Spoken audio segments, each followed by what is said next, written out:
There's no questions when it comes to certain things.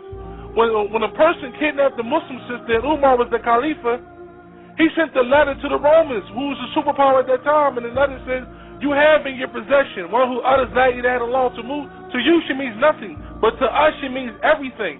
And if you don't release her, I will send an army to your kingdom that is so vast, the beginning of this army will be at your doorstep, and the end will be in Medina. That's how Umar took situations. There's no question. If you don't release her, I'm bringing everything. For one Muslim sister. That's what Islam was about then. That's what people who really believed in Allah. See, certain people can't be talked to. If a person take a doorbell, a barbell, and beat his wife, you can't talk to him. There's no giving him a chance to repent. You deal with him accordingly.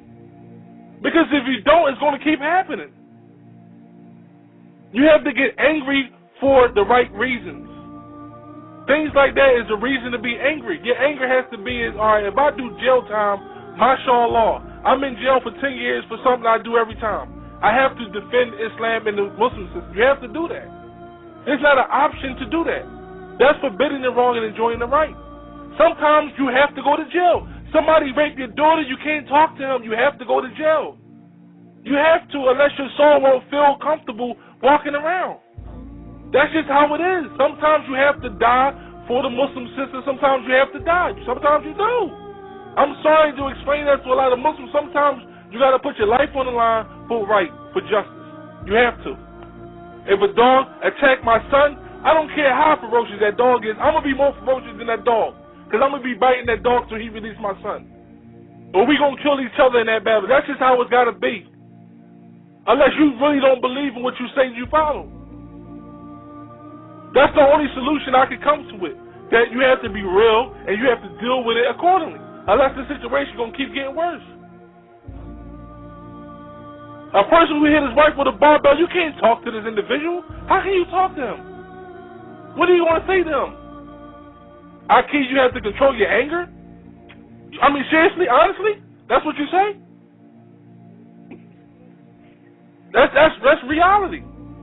Any brother on his phone, any brother in the Ummah, somebody slapped your mom with a baseball bat, are you going to tell him that talk that don't become angry, or you going to have a problem with that brother? That's just the way it is. That's how it's got to be for justice to be established. No justice on earth is rectified unless a person gets angry. When Malcolm X said by any means necessary, he was angry. That's the reason why he said that. When Martin Luther King marched on Washington, he was angry. He was upset because injustice is being perpetrated, so you have to get angry.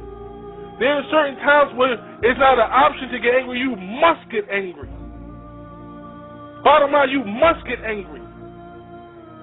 There's not an option. You must get angry or you're not dealing with the situation accordingly. Bottom line.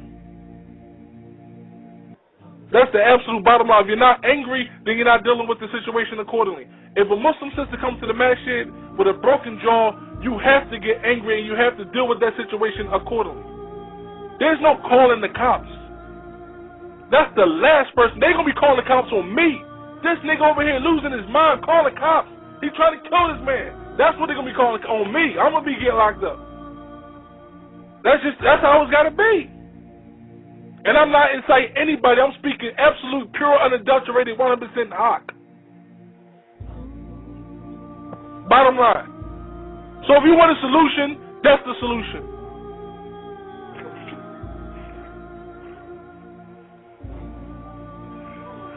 Ugh.